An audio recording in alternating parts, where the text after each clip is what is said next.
बुद्धं नमामि स्वाखातो भगवता धम्मो धम्मं नमस्सामि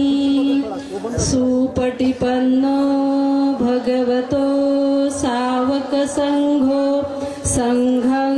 नमामि ओकासवन्दामि भन्ते द्वारतयेनं कत्तं सब अपराधं खम्मतु मे भन्ते द्वितीयंपि ओकासवन्दामि भन्ते द्वारतयेनं कत्तं सब अपराधं खम्मतु मे भन्ते तृतीयंपि ओकासवन्दामि भन्ते द्वारतयेनं कत्तं सब अपराधं खम्मतु मे भन्ते ओकास अहं भन्ते त्रिशरणेन सह पंचशीलं धम्मं याचामि अनुगं कृत्वा शीलं देथ मे भन्ते द्वितीयंपि ओकास अहं भन्ते त्रिशरणेन सह पंचशीलं धम्मं याचामि अनुगं कृत्वा शीलं देथ मे भन्ते तृतीयंपि ओकास अहं भन्ते त्रिशरणेन सह पंचशीलं धम्मं याचामि अनुगं कृत्वा शीलं देथ मे भन्ते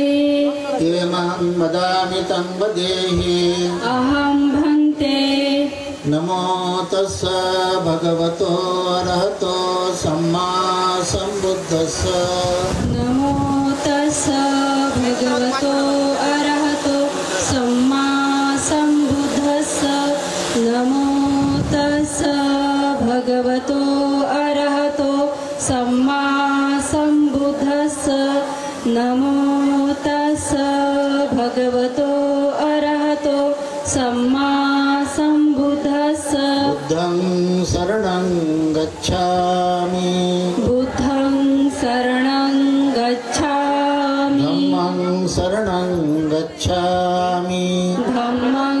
शरणं गच्छामि संघं शरणं गच्छामि संघं शरणं गच्छामि द्वितीयंपि बुद्धं शरणं गच्छामि द्वितीयंपि बुद्धं शरणं गच्छामि द्वितीयंपि धम्मं शरणं गच्छामि द्वितीयंपि धम्मं शरणं गच्छामि द्वितीयंपि संघं शरणं गच्छामि द्वितीयंपि संघं शरणं गच्छामि तृतीयंपि बुद्धं शरणं गच्छामि तृतीयंपि बुद्धं शरणं गच्छामि तृतीयंपि धम्मं शरणं गच्छामि तृतीयंपि धम्मं शरणं गच्छामि तृतीयंपि संघं शरणं गच्छामि तृतीयंपि संघं शरणं गच्छामि शरणगमनं सम्पूर्णं अहं भन्ते पानातिपाता वेरमणि सिक्खापदं समादयामि पानातिपाता वेरमणि सिक्खापदं समादयामि अदिन्नादाना वेरमणि सिक्खापदं समादयामि अदिन्नदाना वेरमणि